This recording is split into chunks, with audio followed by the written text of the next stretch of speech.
Fala pessoal, muito boa noite, muito boa tarde, bom dia. Queria convidar você agora a sentar aí na sua cadeira, na sua sala, puxar o seu sofá aí, parar o que você está fazendo para assistir hoje o Fala Varão especial de Natal, dia 25 de dezembro. Eu já quero aqui te dar o meu Feliz Natal para você, para sua família, que Deus possa te abençoar onde quer que você esteja agora assistindo o Fala Varão. Venhamos ser bênção na sua vida. Antes de começarmos o nosso Fala Varão de hoje, eu queria que você se inscrevesse no canal, né? Deixasse o joinha lá, acionasse o sininho para que você possa receber mais notificações dessa como essa, para que o YouTube entenda que esse conteúdo é muito importante para o canal. Sem mais delongas, eu queria apresentar o nosso convidado. Na verdade, não é o convidado, é a nossa convidada de hoje, né? Do Fala Varão especial de Natal, que vamos falar aqui sobre tudo que é o Natal. Você sabe o que é o Natal? Sabe o significado da palavra Natal? Sabe por que existe o Papai Noel?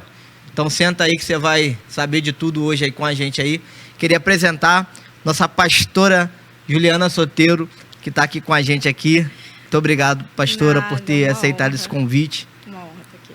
Glória a Deus. E eu já queria, como de prática da gente aqui no Fala Varão, que a senhora já começasse se apresentando, falasse quem a senhora é, seu esposo, sua filha, onde vocês moram, para a galera que está em casa e que não conhece a pastora poder a conhecer. Olha, se eu pudesse definir assim, quem eu sou para você, às vezes a gente comete um equívoco sem querer. A gente se apresenta falando das nossas utilidades, né? Mas às vezes a gente não consegue dizer quem somos. E a primeira coisa que me vem à cabeça quando você me pergunta isso é que eu sou uma filha de Deus. Amém. Porque essa é a minha identidade, sabe? Que Deus resgatou, Deus me acolheu, Deus me trouxe esse senso de pertencimento. Então, antes de mais nada, eu me considero e sou, pelo sangue de Cristo, uma filha de Deus. Eu sempre me coloco como alguém e desejo ser, e não é mérito meu, mas peço a Deus, a sua palavra, o seu Espírito, um coração sempre ensinável. Principalmente quando eu entendi o meu propósito em Deus, o meu chamado. Eu sempre pedi e me direcionei, tanto nos meus devocionais, na minha leitura bíblica, quando eu estou com as pessoas, que o meu coração sempre seja esse coração ensinável. Eu sou aquela que ama a família, defende a família, porque de fato eu entendo que tudo começa em um Deus no jardim, fazendo um casal e depois se tornando uma família. Então, o meu desejo é que a gente sempre possa juntos, nossa casa, não um para frente e outro ficando para trás, mas a gente se movimenta juntos para refletir a glória de Deus. Então, sou mãe, sou esposa, sou muito feliz no meu casamento. Agradeço ao Senhor porque Ele transformou a nossa vida, o nosso casamento, a nossa história.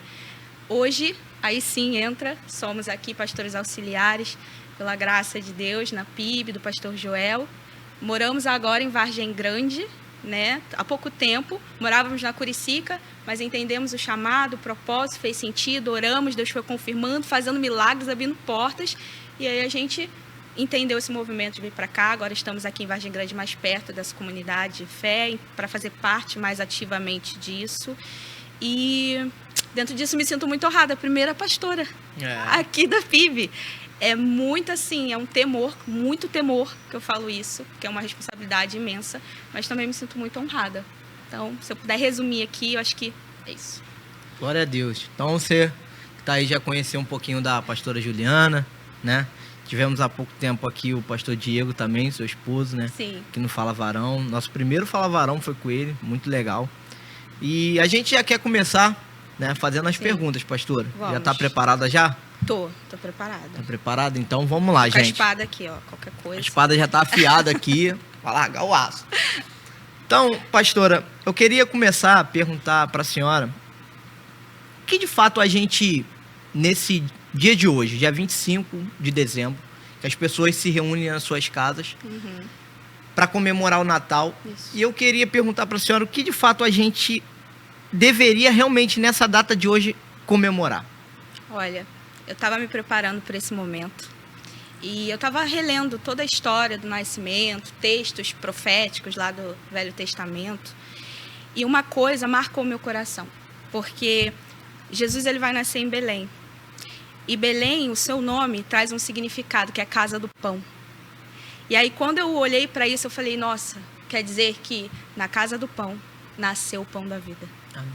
Ele vai dizer em João 6 que ele é o pão da vida. Depois de multiplicar os pães e os peixes, ele vai falar, não fica se gastando pela essa comida que vai acabar, essa comida perecível, mas eu sou o pão da vida, que desceu do céu.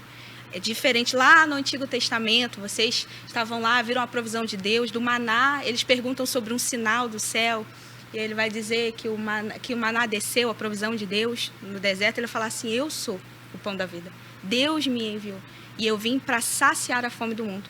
É por isso que hoje nós nos sentamos à mesa no Natal. É porque o Cordeiro está na mesa. O pão da vida está na mesa. Sabe? Veio nos resgatar.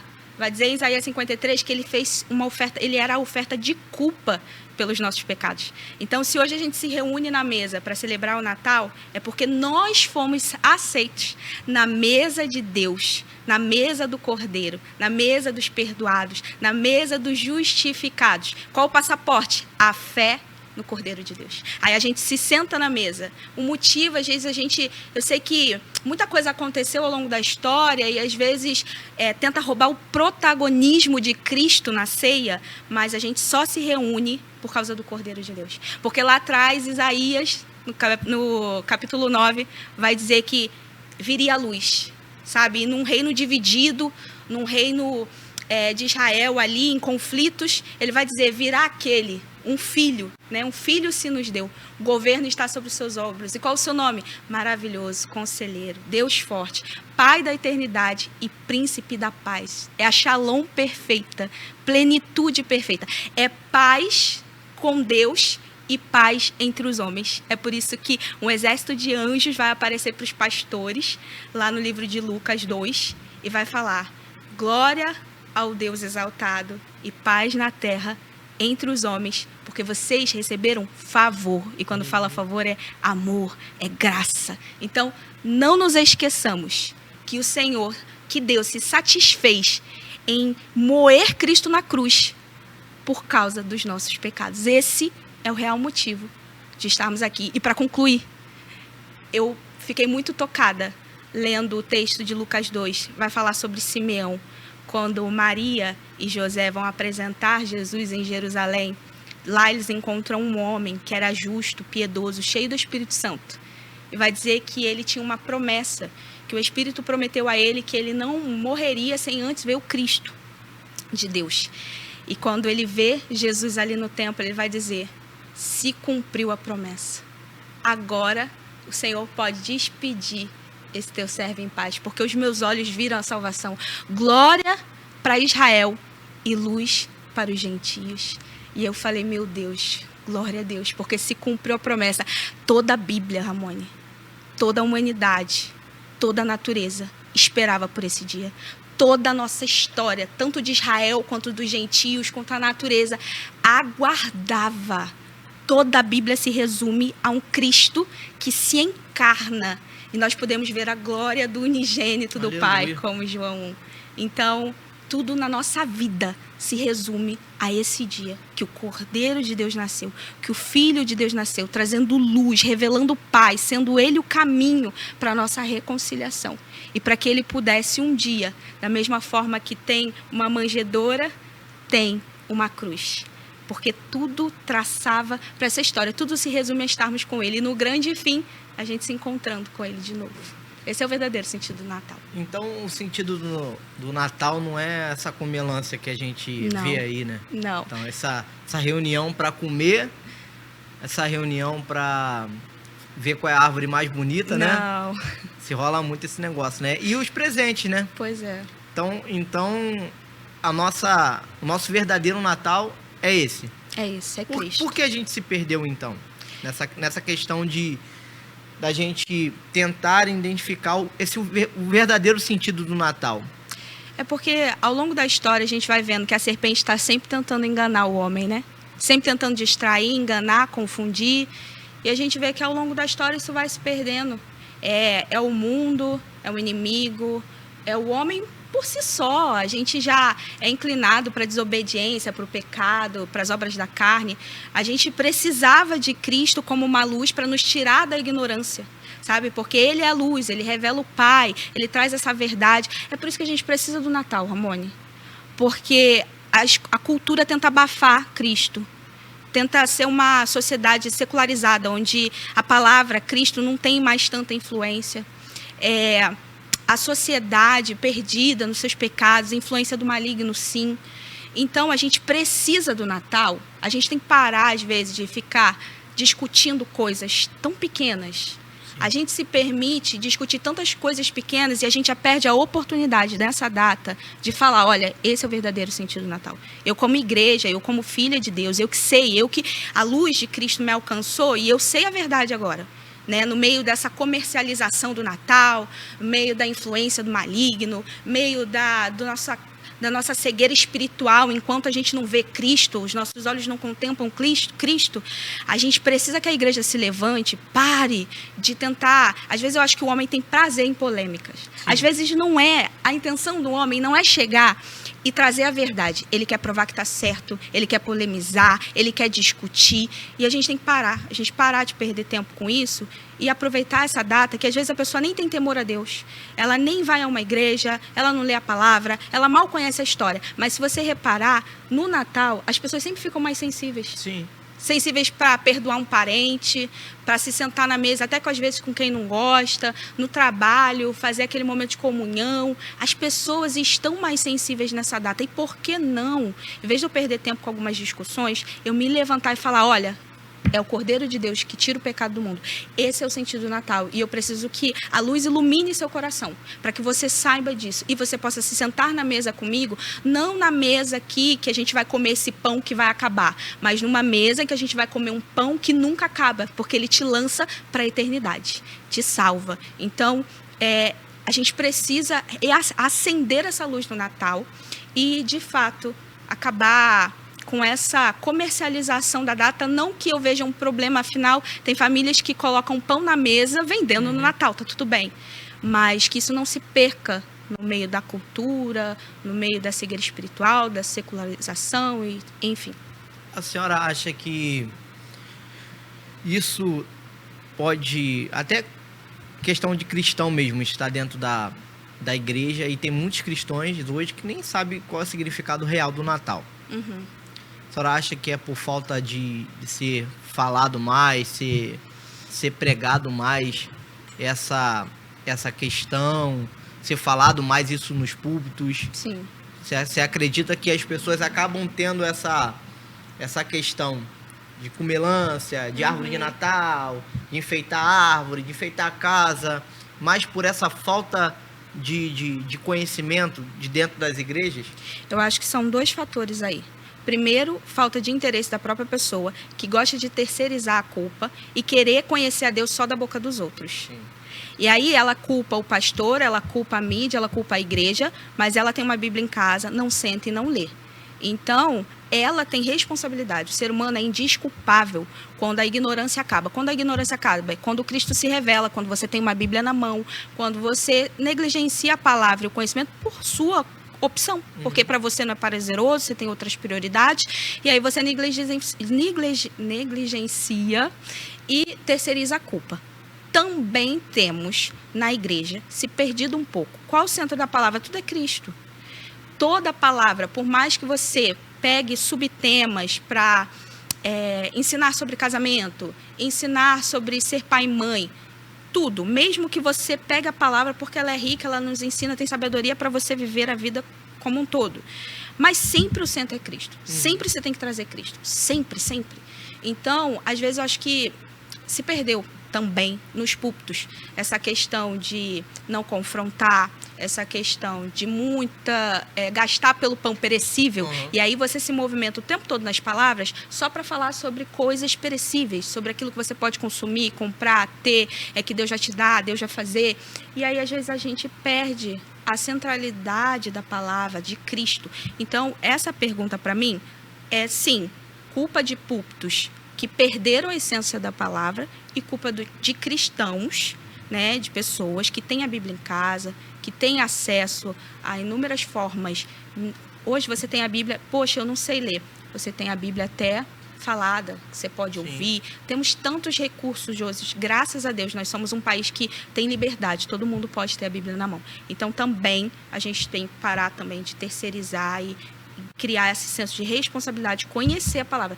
Porque em João 10 vai dizer que aquele que é ovelha, ele conhece a voz do seu pastor, a segue e jamais segue um estranho. Ele reconhece a voz. Então, eu preciso reconhecer a voz do meu pastor para não ser enganado, para não levar por falsas doutrinas, para não ficar cego. Ali em João 10 está falando sobre os falsos mestres, que vêm dizendo que é em nome do Senhor, mas não vem, eles não passam pela porta do aprisco. Então, ali você vê essa instrução também. A gente pode tirar disso essa responsabilidade de eu conhecer a voz do meu pastor. E hoje o conhecimento que a gente tem é a palavra de Deus e o Espírito Santo atuando mediante essa palavra também em nós. Show de bola. Então a gente já fechou nosso primeiro tema. Agora você já sabe o que a gente celebra aí. Sim. No Natal, Cristo, a vida, Jesus nasceu. Então já aprendeu o primeiro ponto. E agora eu queria perguntar para a senhora, a próxima pergunta, sobre por que essa data de 25 de dezembro. Tem alguma coisa a ver com a Bíblia? Realmente a Bíblia fala de 25 de dezembro. E por que foi escolhida essa data? Então, o primeiro ponto que a gente pode conversar aqui é que a Bíblia não fala. A Bíblia não chega, você não vai ver nenhum texto dizendo assim, Jesus nasceu tal dia de tal mês. Isso não acontece. Como é que hoje a teologia, junto aos historiadores, teólogos, arqueólogos bíblicos, eles se movimentam. Eles se movimentam lendo textos bíblicos, porque quando a gente vai estudando a Bíblia, a gente vai entendendo que a Bíblia explica a Bíblia. Como assim? Você pega um texto, você quer entender um texto, você não fica só naquele texto. O que você faz? Você começa a ver vários outros textos que vão apontar para aquele texto, que vão falar do mesmo assunto.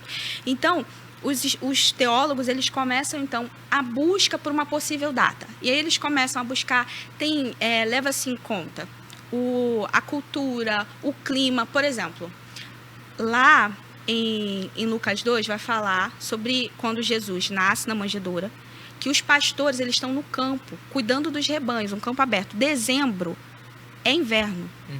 Então, eu posso dizer que seria quase impossível ou impossível os pastores estarem num campo aberto com o seu rebanho num dia tão frio de dezembro, inverno mesmo. Então, há um consenso, mesmo que a gente não feche uma data, que não foi em dezembro, não poderia ser em dezembro, por causa do clima, por causa de contas, festas, eles levam em consideração, é muito estudo. As festas judaicas, a Páscoa, a festa do tabernáculo, para você ter ideia, tem teólogos que fazem a conta da gestação de Isabel, da gestação de Maria, junto ao tempo que Zacarias, o pai de João Batista, esposo de Isabel, ele está servindo. Eles fazem assim um estudo profundo. E aí fica-se muito dividido entre dois, mais ou menos, tempos ali, possíveis datas, que seria na primavera, que seria março, abril, ou outono, que seria ali setembro, outubro. Chega assim, tem uma divisão. Você vai ver alguns teólogos que são respeitados, que você pode levar em consideração aquilo que eles falam, estudos, apontando para mais ou menos esses meses, outros não. Aí como é que surge então essa história de dezembro? Foi lá no século IV, os cristãos daquele período, junto ao imperador romano lá, Constantino, ele foi o primeiro imperador romano a se converter. Alguns contestam a conversão dele, acham que é uma jogada política, mas enfim, ele se converteu. Então, entra uma questão romana aí também de ele estar institucionalizando o cristianismo, né? Tá ali colocando como uma religião de Roma. E aí é mais ou menos nesse período, dentro desse contexto dos cristãos do século IV, com a questão da introdução do cristianismo ali, que eles pegam e decidem escolher uma data e escolhem dia 25 de dezembro. Dia 25 de dezembro já tinha uma comemoração, já era uma festa lá em Roma, lá é uma festa pagã que existia, que era Natalis Solis Invicto. Não sei se é assim que se pronuncia certinho, tá? E aí que é o Deus, o Sol Invencível, que é depois do solstício de inverno, é um grande período de inverno, aí tem um dia que é a noite mais longa, mais escura. Eles celebravam a vinda da primavera, o Deus Sol, que traria a luz depois desse período de frio, de escuridão. Mas essa data, então, com a escolha para o nascimento de Jesus, se ressignifica, né? Se antes era adorado nessa data o Deus invencível, o Deus Sol, agora é o sol da justiça, como diz Malaquias 4, né? Que é o sol da justiça vindo para aqueles que os temem, trazendo cura, salvação nas suas asas. Como o cântico de Zacarias, ele vai dizer que o sol ia raiar, trazendo luz, trazendo paz. Então, essa data foi ressignificada, mas ela começa dentro desse contexto. Glória a Deus. Enquanto a pastora vai molhar a palavra ali, agora, eu queria falar para você ficar ligado na terça-feira que vem no Fala Varão. A gente vai ter a retrospectiva do ano de 2025 e a gente vai ter um convidado muito especial, nosso pastor Joel Leal, vai estar com a gente aqui. Então já quero convidar você a marcar na sua agenda, dia 1º de janeiro, primeiro dia do ano. A gente vai ter o Fala Varão retrospectiva. E a gente vai falar tudo aqui que aconteceu no ano de 2025 e o que tem preparado, o que o Senhor tem preparado para a nossa igreja no ano de 2026. Com certeza o pastor Joel vai falar o tema, né, do próximo ano. Eu creio que sim, vamos criar uma expectativa aí. Então já vai se preparando aí para o dia 1º, Fala Varão retrospectivo. Pastor, então a gente aprendeu o que é o Natal, qual é o foco fundamental do Natal, por que a gente comemora o Natal. A gente aprendeu que dia 25 não tem na Bíblia, que não existe na Bíblia. E agora eu queria fazer uma outra pergunta para a senhora. Qual é essa história que conta a Bíblia, e se é que conta, dos reis magos que foram seguindo a estrela, que na verdade eu li que ele não é nem rei magos, né? Uhum. Não tem nada a ver essa história de rei magos seguindo a... Sim. Mas se eu cresci dentro da igreja, né? E a gente fazia peça, né? Tinham os reis magos, os 3 reis magos, os 3 pastores. Então, queria que a senhora falasse também, porque dentro da igreja a gente escuta muito, né? Dos 3 reis magos que levaram um presente, que seguiram a estrela e tal. Como é que é essa questão dos 3 reis magos aí? Olha, eu tô animada para falar sobre isso, porque é muito curioso. Porque o Natal é o quê? É aquela cena, né? O presépio, os animaizinhos, Jesus, Maria, José. E aí tem o quê? 3 reis magos no presépio entregando presente. Mas e se eu disser que essa cena não aconteceu? Não aconteceu. Se você for ler o texto lá de Mateus 2, que é onde narra essa história, o primeiro ponto é o que você já trouxe aqui. Não são reis. Não se diz que são reis, nem a quantidade, nem que são 3. Foi se deduzindo isso, porque são 3 presentes. Mas no texto em si, você não vê dizendo que são 3, nem que são reis. Mas fala uns magos vindo do Oriente. Eles vêm seguindo, né, vê o aparecimento da estrela. Eles conseguem entender que nasceu o rei dos judeus. Eles se movimentam até Jerusalém, porque eles precisavam da localização exata. Jerusalém é referência, né, de palavra, estão ali, os sacerdotes, o templo, eles estão indo para lá. E aí você vai ver que eles pedem a orientação lá com Herodes, ele chega lá com Herodes, traz os sacerdotes, tudo mais, os escribas, e aí eles pedem essa orientação para chegar até Jesus. Só que quem chegou primeiro não foram os reis magos. Reis magos não, os magos. Não foram os magos, foram os pastores. Está lá em Lucas 2. Eles recebem a notícia do anjo, um coro, um exército de anjos canta, paz na terra.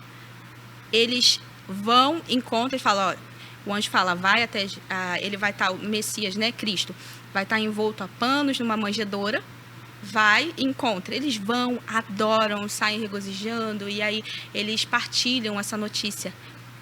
Mas os magos, eles não vão à manjedoura. Você vai ler o texto dizendo que eles vão à casa. Provavelmente, segundo estudos, Jesus já devia ter 1 ano de idade quando eles vão de encontro a Jesus. Porque quando, depois de mais um tempo, o que acontece? Eles pedem informação a Herodes. Herodes, ele está ali tenso, porque Herodes, ele era muito cruel, ele era egocêntrico, ele matou filhos por causa de trono, a sua ex-mulher que ele amava. Então você vai vendo que ali provavelmente ele se sente ameaçado com esse Sim. surgimento desse rei dos judeus. O povo também fica tenso com essa história. E ele fala assim: não, vai lá, encontra, fala para os magos, encontra que eu vou adorá-lo também. Me conta onde é a localização certinha. Só que quando eles chegam lá, a estrela reaparece ali, onde está Jesus. Eles entram na casa, entregam aqueles presentes, tudo acontece. E aí você vai ver que um anjo fala para ele não contar, para eles não contarem, não voltarem para Herodes. E Herodes fica sem saber a localização. E aí ele então manda uma ordem para matar crianças, né, de 2 anos para baixo. Fazendo sentido ali as contas, né? Por que 2 anos para baixo? Porque provavelmente ele já podia estar entre essa idade aí. Então aquela cena dos magos entregando os presentes na manjedoura, ela não acontece. Isso foi se criando no meio dessas questões de tradição, de história, de cultura. Mas essa cena, biblicamente, não acontece exatamente assim. Então, no caso, eles leram uma coisa e criaram... Foi se criando. E aí vão se acrescentando tantas coisas ao longo da história. Não que numa peça... Assim, é bom se ensinar o certo. Sim. Mas não que numa peça, eu acho que isso é um erro grave, que, meu Deus, mas a história, de fato, ela acontece um pouquinho diferente. Então, não tem rei mago nenhum. E olha que legal. Eu gosto muito da questão dos presentes. Sei que você não me perguntou, mas a título de curiosidade, eles entregam 3 presentes. Eles entregam ouro, e a gente pensa, ouro é um excelente presente para um rei, que de fato, Cristo, ele vem para ser o rei. Ele é o rei, trazendo seu reino eterno. Ele é o rei dos reis e senhor dos senhores. Eles vêm trazendo incenso, que é um ótimo presente para um sacerdote. E ele vem sendo o sumo sacerdote, que vai ministrar diante de Deus pelo perdão da humanidade, sendo ele mesmo o único suficiente sacrifício. E eles vêm trazendo também mirra, que era usado também para a questão de mortos, embalsamar, né? E, de fato, ele vem com a missão de entregar a sua vida numa cruz pelos nossos pecados. Olha que incrível. Às vezes a gente olha, tudo acontece orquestrado por Deus. Sim. Quando você vai vendo a história, é magnífico, porque você vai vendo que José ele retorna com Maria para Belém por causa do César Augusto, que pede para registrar o povo, aí ele tem que voltar para sua cidade. Aí você vê isso lá em Lucas 2. Aí parece que é por acaso, mas existia uma profecia em Malaquias 5 que o Salvador, Messias, viria de Belém. Então, o fato dele voltar não é aleatório. Você vai vendo que tudo ao longo dessa história faz sentido. Verdade. Deus está orquestrando para que tudo se cumprisse conforme a palavra. É muito lindo tudo que Deus vai fazendo ao longo dessa história, né? E a gente pega isso para a vida também, né? Que por mais que a gente veja muita coisa que parece que está esquisita, fora de controle, tem uma palavra que vai se cumprir. E Deus está ainda desenhando, desenrolando esse rolo. E essa história vai se cumprindo e ela vai culminar na volta do Messias. E é muito lindo ver que ele nasce numa manjedoura. Se você for olhar a história, a cultura de Israel era um povo super hospitaleiro. Eles tinham o costume de hospedar até viajantes. E no dia que Jesus vai nascer, não tem lugar. Não tem lugar. Ele vai para uma manjedoura. E faz muito sentido com o que profetizou Isaías 53, que vai dizer que ele seria o desprezado, não teria formosura, seria desprezado entre os homens. E não teve lugar para ele, nem no dia do seu nascimento, mas que tenha lugar para ele no nosso coração. Isso é o mais importante. Amém. E ainda nessa linha, nesse raciocínio, a gente sai da questão dos reis magos, e eu queria que a senhora falasse da figura dos pastores, já que os reis magos você não encontra na Bíblia, não fala, mas fala dos pastores. Então eu queria que a senhora falasse também da figura importante que tem os pastores, que até o nascimento de Jesus ali. Você vê ali que não se diz muito sobre eles aparecem só naquele contexto de Lucas 2 mesmo. Eles estão ali pastoreando e são aqueles a primeira testemunhas, eles como primeira testemunha para chegar lá, eles são aqueles escolhidos por Deus para poder transmitir. Poxa, olha que honra, foram os primeiros, né? São os primeiros ali, eles transmitem essa mensagem.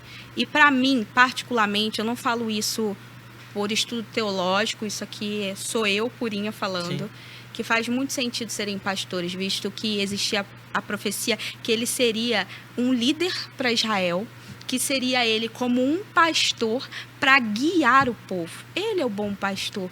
Eu acho que, particularmente, minha visão, minha opinião, não estou falando sobre estudo teológico, faz muito sentido isso, né? Faz muito sentido. Glória a Deus. Então, galera que for fazer peça aí, não bota Rei Mago não, tá, gente?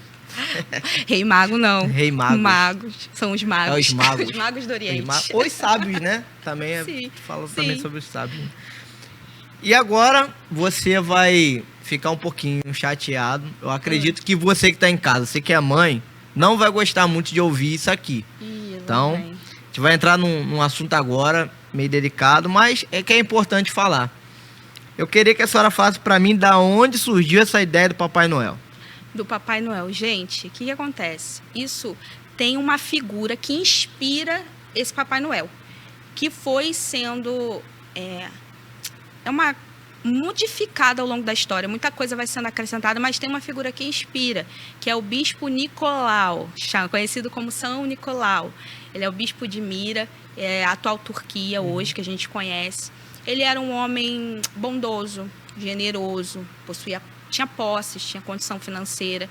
E ele, como esse homem generoso de bom coração, ele começa então a distribuir presentes, a olhar para as crianças pobres, carentes, necessitadas, a esse movimento dele de presentear essas crianças nessa data. É lá pelo século IV também que isso acontece. E aí isso acaba que acontece que ao longo da história o próprio povo aclama ele como santo, por isso que ele vira São Nicolau, né? Aclama ele como santo. A Igreja Católica, ao longo da história ali, pela Idade Medieval, Idade Média, ali na Europa, eles vão canonizando ele oficialmente. O dia litúrgico dele é dia 6 de dezembro, que é o dia de culto, né? Dia dele de santo. E aí, ao longo da história, vai se popularizando, né? Vai crescendo, vai tomando proporções maiores, começa no Oriente, vai se expandindo para o Ocidente. E aí você vai vendo que lá pelo século XIX, que vão sim começando a introduzir por diversas culturas, influências, comercialização da data, vai se expandindo para outros países, começa a se acrescentar essas coisas que não tem nada a ver com São Nicolau, o bispo, né? Vai se acrescentando essa ideia da rena, do trenó, muito das questões de presente, por ele presentear as crianças. E aí isso vai se expandindo, vai se crescendo, aí a gente vai começando a meio que materializar essa ideia, essa figura desse Papai Noel que hoje aqui nós temos. E aí, estudando sobre isso, eu vi um estudo de Harvard, dessa faculdade, que eu achei muito interessante, que ela vai dizer que lá pelo século XX, a gente vai ver que uma empresa muito conhecida nossa ajudou muito nessa expansão global mesmo, assim, esse boom do Papai Noel, né? Recente, século XX, estamos aí, que é a Coca-Cola. Você vê, né? Até hoje a Coca-Cola passa com aquela carreata de Papai Noel. Eu lembro, assim, hoje eu acho que não tem mais esse comercial, mas na minha época era aqueles ursinhos polares. Nossa, marcou muito. Papai Noel, ursinho polar da Coca, na era glacial, no gelo ali, no Polo Norte. E aí você vai vendo que ela ajuda a popularizar. Mas, de fato, isso foi se modificando ao longo da história, mas tudo inspirado no ato de bondade de um homem que foi generoso. E, com certeza, não fez isso pensando que isso tudo aconteceria, que ele se tornaria essa figura tão comercial, mas fez por bondade do seu coração. Aí o homem vai acrescentando tudo isso ao longo da história. E essa questão do vermelho dele, da roupa vermelha? Eu particularmente não tenho assim uma fonte segura que eu possa dizer por que vermelho. Foi se acrescentando essas figuras, foram se decidindo, foi se popularizando em diversos países. Você vê que os holandeses trazem isso para a América, eles têm influência aqui também. Você vai ver que isso vai se popularizando, os franceses, vai se expandindo de tal forma que cada um acho que vai contribuindo um pouco para tudo que nós vemos hoje. Mas eu costumo brincar com a minha filha que ele é um ladrão de protagonismo, que eu brinco assim. Antigamente, na minha falta de entendimento, eu não me importava muito, sabe? Eu até brincava quando eu era mais nova, de Papai Noel. Mas ao longo da história eu fui percebendo sobre essa sutileza, né? Que Satanás faz mesmo, sabe? Ele gosta de distrair, ele gosta de confundir, ele gosta de enganar desde o jardim. Desde o jardim tentando enganar o homem, a serpente. Então a gente vê que uma coisa inocente vai sendo trabalhada e aos poucos vai tomando lugar. As pessoas se sentam à mesa, e muitos cristãos também, às vezes sem perceber, completamente sem sentido. Para eles é aquilo, é o presente, é a data, é sentar, é comer, é tirar foto com o Papai Noel, é a árvore de Natal. Vejo isso como um problema? Não. Tá na Bíblia que tem que botar árvore de Natal? Que você tem que trocar presente? Que você tem que comemorar o aniversário de Jesus? Não está nada disso na Bíblia. Mas eu vejo o problema porque não está, como eu falei no início, eu vejo a oportunidade da gente celebrar, da gente sentar como família e dizer para minha filha, filha, não é o Papai Noel, não é sobre isso. Tem uma árvore de Natal aqui, a gente vai trocar presente, mas tudo isso tem um foco, tem uma comemoração, tem uma boa nova que eu quero te falar, que é Cristo, sabe? E a gente não pode deixar isso se perder ao longo da história. Há-se muita discussão. Por que não tem que comemorar Natal? Porque não está na Bíblia. Não tem que comemorar Natal porque surgiu numa data que se adorava um Deus lá, era lá em Roma, e aí isso não faz sentido. Olha a árvore de Natal. Gente, eu vou dizer para você, aonde o meu Jesus passa, ele ressignifica, porque a cruz era símbolo de maldição e morte. Sim. Era maldito. Mas quando o meu Jesus dá sentido para aquela cruz, ela é símbolo para mim de vida, símbolo de vitória. Se antes era maldição, para mim, quem olha para uma cruz e pensa em maldição? Até quem não é crente olha para uma cruz e fala, tem a ver com a igreja, tem a ver com Jesus, tem a ver com fé. Ele não sabe explicar, talvez, mas ele sabe que aquilo representa, de alguma forma, está ligado a Jesus, a religião, que seja. Então, eu olho para isso e penso, olha, se a gente escolheu essa data lá atrás para ser o dia que a gente vai falar intensamente, mundialmente, gente, mundialmente, sobre Jesus, então tá bom. Então, Deus ressignificou. É o sol da justiça, é vitória, é Cristo, é vitória sobre o pecado, é salvação. Então, vamos falar sobre isso, vamos focar sobre isso. E agora, você não quer comemorar no dia 25? Faça como Paulo vai orientar em Romanos 14. Você quer comer carne? Coma, não julga quem não come. Você não quer comer? Não coma, mas não julgue quem está comendo. Vocês façam para a glória de Deus. Então, não ferindo a palavra, não sendo uma coisa que você está ali pecando biblicamente, né? Você está ali, faça. Se você não quiser fazer, não faça, mas fale sobre Jesus todos os dias. Se sente à mesa e fale de Jesus, comemore Jesus, ensine para os seus filhos sobre Jesus todos os dias. E para mim, sinceramente, comemorar o Natal faz muito sentido como mãe, porque se eu não sentar para comemorar o aniversário de Jesus, em algum lugar vão sentar com a minha filha e vão falar sobre o Papai Noel ou sobre qualquer outra coisa. Então, que eu sente, monte uma árvore, dê um presente e diga, filha, é Cristo. E pronto. Você acha que desses anos todos para cá, né, essa figura do Papai Noel tem ganhado mais força em cada Natal e tem se perdido? Como a gente está conversando aqui, né? A gente está falando sobre o real sentido do Natal. Sim. O que é o Natal. Isso. Realmente, o verdadeiro Natal. Isso. A gente falou sobre o nascimento de Jesus. E você acha que isso pode, daqui a uns anos, não ser lembrado mais, essa figura desse verdadeiro Natal que a Bíblia fala, por causa do Papai Noel, por causa... Uma outra coisa que eu nem combinei contigo, mas eu queria te perguntar também, que você até já falou... Por que da árvore? Por que se coloca árvore? Ninguém nunca me explicou isso. Sobre a questão de eu achar que um dia essa história vai morrer, nunca. Nunca vai morrer. Quando Roma perseguiu os cristãos, não matou a história. Se levantou. Quando Jesus foi crucificado, aquele povo que perseguia Jesus, certamente falou assim, acabou o problema. Matamos o problema. Aquele profeta, aquele que se dizia filho de Deus, aquele arruaceiro, aquele herege, que está falando loucuras, chamaram Jesus até de endemoniado. Sim. Então, eles deviam olhar para aquela cruz e falar assim, acabou o nosso problema, matamos a mensagem de Cristo. matamos essa história de que ele está dizendo que ele é o Messias que nós aguardávamos. Mas aí Jesus ressuscita e permanece vivo na vida de cada discípulo. E a mensagem continua se expandindo. Mataram os apóstolos. E a mensagem está aqui na nossa mesa hoje. Depois de tantos séculos, tantas perseguições, tem uma Bíblia aqui nessa mesa e a mensagem não morreu.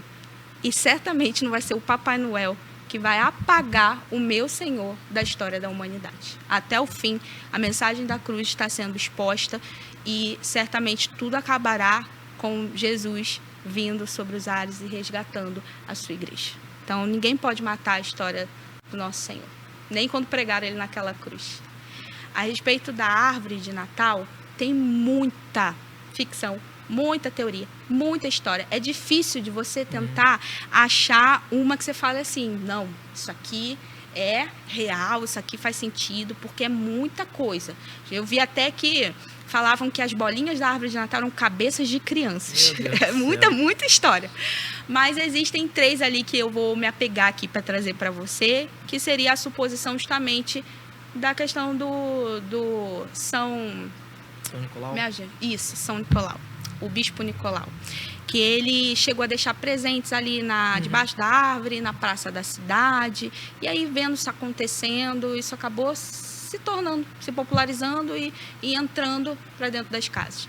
Outros acreditam que seja a respeito de um missionário, São Bonifácio, que ele também lutou contra o paganismo, e aí há uma história lá sobre um pinheiro, que nessa luta se torna símbolo dessa resistência. Também tem uma história que eu achei interessante, que fala sobre Lutero, que ele acendeu na época da Reforma, essa história de Natal no sentido do São Nicolau, tudo mais, traz um novo sentido, porque ele vai trazendo mais Cristo para a história, ele acende velas ali debaixo da árvore e representando a luz do mundo, a estrela, Cristo, e aí se popularizou. Então você vê muito assim, são muitas histórias, mas basicamente eu trago essas 3 aqui que pode ser um norte aqui para a gente sobre essa ideia aí. Tem gente também que traz lá atrás, fazia sentido para cultos pagãos, trazer guirlanda para dentro de casa, pinheiro, entra mais esse sentido. E eu vou te falar uma coisa, aí eu vou defender mais uma vez, porque às vezes a gente quer demonizar o que Deus criou. Sim. Porque o pinheiro foi criado pelo meu Deus. Com certeza. Deus criou o pinheiro. Se o povo pegou o pinheiro para fazer o que quiser, para adorar quem quiser, eu não sei, mas eu vou pegar o pinheiro que Deus fez e eu vou, se eu quiser, botar na minha casa e celebrar o aniversário de Jesus todos os dias da minha vida, com pinheiro na minha casa, como a gente bota uma planta dentro de casa, eu boto, gente. E para mim, a discussão acaba aí. Para mim, não tem outro argumento que a pessoa possa... Gente, Deus fez. O Satanás quer trazer outro sentido, quer roubar a glória de Deus de tudo. Verdade. Mas Deus fez, e na minha casa, o sentido que ele tem é Cristo, é uma comemoração que reflete Cristo, mesmo que tenha ali aquela coisa da cultura, da comercialização da data. Para mim, tudo que entra na minha casa com critério, claro, que a gente já não vai sair colocando tudo na nossa casa. Por exemplo, eu aboli a questão de Papai Noel na minha casa, porque para mim não faz sentido, então eu tirei tudo, só boto coisa mesmo assim, a árvore de Natal, a gente faz a troca de presente, a estrela, as bolinhas lá da árvore, mas eu não deixo entrar nada que faz referência, porque para mim não faz sentido, né, tê-lo lá. Mas, fora isso, para mim, tudo que está acontecendo ali está girando em torno de Cristo, e na minha casa isso sempre faz muito sentido. Eu acho que essa é a preocupação que a gente tem que ter. O que a gente está levando para dentro de casa, se é bíblico ou não, se a Bíblia não condenar, sempre tudo ali, dentro desse contexto dessa festa, ser apontando para Cristo. E a senhora como mãe, até onde a gente pode estar falando para nossas crianças, né? As crianças dentro da igreja mesmo, né? Como mãe, como pai. Tirar essa figura que foi criada do Papai Noel, né? Que às vezes até o colégio ensina, né? Sim. Eu lembro que antes da Cecília entrar de férias, ela estava conversando comigo lá em casa, lá na sala. Aí ela foi e falou assim: papai, a menina lá no colégio, a minha amiga, falou pra mim que o Papai Noel existe. Eu falei pra ela que o Papai Noel não existe. Aí eu falei assim, muito bem, o que você respondeu pra ela, filha? Aí ela falou assim, falei pra ela que o Papai Noel não existe, que isso é uma invenção da nossa cabeça, que ele não existe, que ele não dá presente, coisa nenhuma, que quem dá presente é a mamãe e o papai, e quem existe de verdade é Jesus Muito Cristo. bom. Então, assim, eu olhei pra ela ali, com 7 anos, falando aquilo ali, e eu falei assim, caramba, olha como é que uma criança, né, criada com uma cultura totalmente diferente Sim. da nossa lá, porque a gente passa pra ela, mas olha a ideia da criança, ela acha que existe o Papai Noel, Sim. que o Papai Noel vai descer da chaminé, que às vezes a casa da pessoa não tem nem chaminé pra descer, Sim. mas até onde isso atrapalha numa criação de uma criança, né, num lar evangélico, porque, como eu falei pra senhora, existem muitos cristãos que acreditam no Papai Noel, Sim. que contam pros seus filhos que existe Papai Noel, que contam histórias de Papai Noel pros seus filhos, até onde isso atrapalha na verdade ser dita, na Sim. Bíblia. Não, você dizer pra... Porque o que a cultura está nos contando? Que o Natal é sobre o bom velhinho, Sim. que traz os presentes. Você tem que ser uma boa criança, por quê? Para você ganhar o presente. Você está na lista dos bons meninos ou você está na lista dos maus meninos? E, de certa forma, você disseminar isso, como a gente está falando aqui o tempo todo, vai apagando o que você deveria estar ensinando de fato. Você deveria ensinar que o sentido do Natal é Cristo. Você deveria ensinar sobre a bondade de Deus, sobre Cristo em nós, a palavra em nós, que vai nos conduzindo. A palavra é lâmpada que ilumina o nosso caminho. Eu fui pregar para as crianças, inclusive a Cecília estava lá. Eu falei assim, imagina você andando no escuro. Você não cai no buraco? Se tiver um buraco na sua frente, você está num breu, não vê nada. Você cai no buraco. Se você estiver num escuro muito assim, ó, você pode se machucar. Você pode bater nas coisas, você pode cair no buraco. Pode acontecer tanta coisa que você não está enxergando. Você pode machucar outras pessoas, porque no escuro você não vê. E ainda que você não faça por intenção, você pode machucar alguém. Não porque você quer ser má, mas porque você não está enxergando. Então, a palavra, o conhecimento é uma lâmpada que acende, tira você dessa escuridão, de você cair no meio do caminho, você se machucar as pessoas. A palavra nos faz ser essas pessoas bondosas. Tanto o presente, vamos mais fundo. Qual é o presente do Natal? Graça. Presente do Natal, um filho se nos deu. Então, eu não mereço esse presente porque eu fui boa ou porque fui mal. Porque ninguém merece. Eu ganhei de forma imerecida. Você está vendo como pequenas coisas Sim. que a gente não para e reflete assim, pode roubar a história. Sim. Você tem que ser boa para receber e o presente é aquele brinquedo que você tanto queria, quando o Natal é totalmente contrário. É Cristo se entregando, nos entregando a graça, que é um presente de Deus imerecido, que nós não podemos receber por ser má ou por sermos boas, mas por graça. É crer e se arrepender e sendo aperfeiçoado dia após dia em Deus. Então, sim, eu acho hoje, com o entendimento que eu tenho, tenho convicção com o entendimento que eu tenho, que, por exemplo, a minha filha foi criada num contexto onde eu tive a minha filha com 19 anos. Eu era muito jovem, casei muito jovem. Eu era ignorante de inúmeras formas.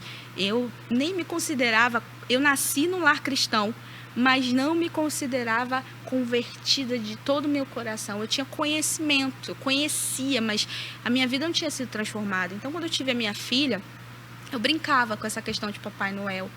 E ao longo, certa vez eu até botei uma árvore, fiz pegadas no chão, botei presente e disse que ele tinha entrado pela janela e deixado.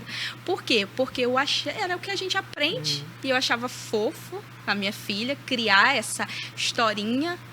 E eu criei minha filha nesse contexto. Mas a partir do momento que eu entendi o propósito de verdade do Natal, não é, eu sempre soube que era o nascimento de Jesus, mas quando eu entendi, aí eu sentei com ela e falei, filha, eu tenho até um vídeo disso, é até engraçado, ela ri comigo. Hoje em dia eu falo, filha, não tem Papai Noel, não, ele não existe. Ela veio, eu vi ele no shopping. Eu falei, não, filha...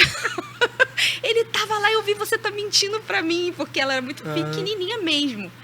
E eu falei, não, filha, não é isso. E aí, hoje, por exemplo, se eu tivesse outro filho, eu não contaria essa história para ele. Não, eu eliminaria o Papai Noel, mas não ia demonizar o Papai Noel, mas eu ia explicar. Porque a gente erra na religiosidade, às vezes ser ignorante. A gente quer enfiar a goela abaixo as coisas das pessoas, dos nossos filhos, na ignorância, sem se sentar, explicar, conversar e aí fazer ele entender. E aí eu sempre fui assim com a minha filha. Eu sentava, filha, é isso, isso e isso, é por causa disso. E sempre funcionou uma bênção. Graças a Deus, minha filha é uma bênção. Você acha que as pessoas contam para as crianças, né? Mais questão das crianças. Sobre o Papai Noel, mais porque é bonitinho, que é legalzinho. Não é porque a pessoa tá ali de forma maldosa. Uhum. Não, é a cultura, é bonitinho. Se liga à inocência, Sim. né? Porque se você contar, você vai quebrar a inocência da criança. Não, gente. Não. Você tá dizendo a verdade e você tá trazendo para ela um contexto bíblico, é algo que ela precisa saber. Ela não vai perder a inocência porque não acredita em Papai Noel, né? Ela perde a inocência, na verdade a gente já nasce, né, com a inclinação para o pecado, só que a gente vai estar ignorante a respeito disso. Uma criança não entende. Você pode ver, tem criança que às vezes tem atitudes que são meio esquisitas, para ser má, né? Tem umas atitudes estranhas, porque ela não tem entendimento, ela não tem conhecimento. Mas quando você perde a ignorância, quando você passa a entender, você passa a conhecer, e aí você tem aquela idade que você já começa a entender as coisas, e aí você faz sabendo, você faz com consciência, né? Então, nesse sentido de Papai Noel, fada do dente, sei lá que história você vai contar, não é sobre perder a inocência, não está tirando a inocência do seu filho, isso não é uma preocupação, né? Me contou essa história que a senhora falou da Ana, né? Que ela falou que viu lá o Papai Noel. Uhum. Aí eu lembrei que lá no bloco lá tem um cara que se veste de Papai Noel. Uhum. Aí a Cecília tava descendo lá, né? A gente foi na piscina, aí ele tava todo vestido de Papai Noel. Lá no bloco. Tava arrumando as coisas no bloco lá. Aí a mulher tava ajudando ele, aí a mulher falou assim, aí, ó o Papai Noel aí. Aí ela, não é nada, o Papai Noel não existe. A Cecília já é dessas, né?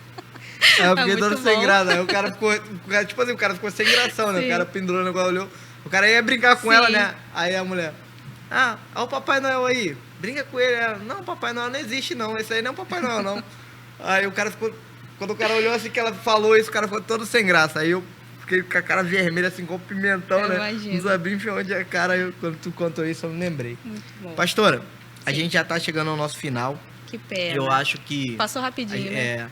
A gente poderia aqui ficar falando aqui a noite toda, Verdade. o dia todo, a tarde toda, não sei que hora que você vai assistir, né? Fala varão. Mas eu acho que foi muito bem explicado. Foi. Eu acho que quem vai ouvir, quem vai ver, né? Vai passar a entender qual realmente o Sentido. significado, né? Do Natal e passar a entender o que a Bíblia fala, né? Porque a gente, quando senta e vai falar sobre algo da Bíblia, a gente sempre fica com o que a Bíblia fala. Não é o que a senhora fala, não é o que o Ramone, mas sim o que a Bíblia diz a respeito, né? Eu acho que isso é o mais importante. Mas antes da gente encerrar, eu queria que a senhora olhasse lá para a câmera agora lá na frente e deixasse uma palavra nesse dia de Natal, nesse dia de 25, que as pessoas estão reunidas nas suas casas, né? Queria que a senhora deixasse uma palavra de Deus, um versículo bíblico, para a vida dessas pessoas que estão nos assistindo agora nesse exato momento. Vou fazer o seguinte, já que a gente falou já bastante da palavra, não que eu não vá falar agora, mas quero deixar aqui uma experiência pessoal também. Em relação ao Natal, durante muito tempo ao longo da minha vida, eu não tinha o prazer de comemorar o Natal. Eu perdi esse prazer por causa de coisas que vão acontecendo, sabe, na minha história. Eu amava o Natal quando criança, eu amava esse clima, essa questão de decorar, por mais que eu não tivesse ali muito entendimento sobre isso, mas eu amava. Só que coisas foram acontecendo na minha vida que para mim foi perdendo a alegria. Eu não tinha, na verdade, quando começava aquelas músicas comerciais de Natal, na verdade isso me trazia angústia, isso me trazia tristeza. Eu não tinha prazer de forma nenhuma em comemorar o Natal. Para mim, questões familiares foram acontecendo e foi me marcando e tirando essa alegria do meu coração. Talvez hoje você olha ao longo da sua história e você não encontre motivos para celebrar o Natal. Talvez você olhe um pai que te abandonou, talvez você olhe a sua família numa crise, no momento, talvez você olhe uma dificuldade financeira, talvez você tenha muitas histórias que foram tentando roubar a alegria do seu coração dessa data. Mas eu quero te lembrar, como a gente falou lá no início, que o sentido do Natal é um Cristo que se encarna. É o amor encarnado. Deus tanto amou a humanidade que dá o seu Filho. A máxima expressão do amor de Deus, o amor, ele não é... Deus não tem amor. E nem é um amor que se aprende nas telas da TV. Mas é Cristo. É o presente, Cristo se dando. É um favor imerecido que recebemos. Não deixa a sua história tentar apagar a alegria de Cristo no seu coração. Não deixa essa história tentar roubar a alegria de você se sentar na mesa. Deus ressignifica histórias. Deus ressignificou a minha história. E eu disse que eu nunca mais ia deixar de me alegrar. É uma decisão do nosso coração. Não deixe as emoções serem a bússola da sua vida. Deixa o Espírito, deixa a palavra ser a bússola que guia a sua vida. E eu decidi, não foi por sentimento, não foi porque eu senti, mas foi uma decisão consciente. Quando a luz iluminou, me trouxe esse sentido, o Espírito tocou no meu coração, eu falei, não vou mais. E eu decidi que eu vou me alegrar, porque eu tenho motivos muito maiores. A minha história pode parecer que eu perdi muitas coisas, mas o presente que eu ganhei, que é Cristo, não pode se comparar a nenhuma dor, a nenhuma perda. E você tem motivos para sentar à mesa e celebrar que é Cristo, o Verbo que se encarnou, o Filho unigênito do Pai, vindo, e nós podemos ver a sua glória, o seu amor, a sua graça. Essa é a mensagem que eu queria deixar. Glória a Deus. Então, Feliz Natal para você aí. Que Deus possa te abençoar. Que você possa entender tudo que a pastora falou. Amém. Aí. E possa receber no seu coração. Que o Espírito Santo possa convencer você, né? Da verdade. É isso. Deus abençoe, gente. E até o próximo Fala Varão. Tamo junto. Feliz Natal.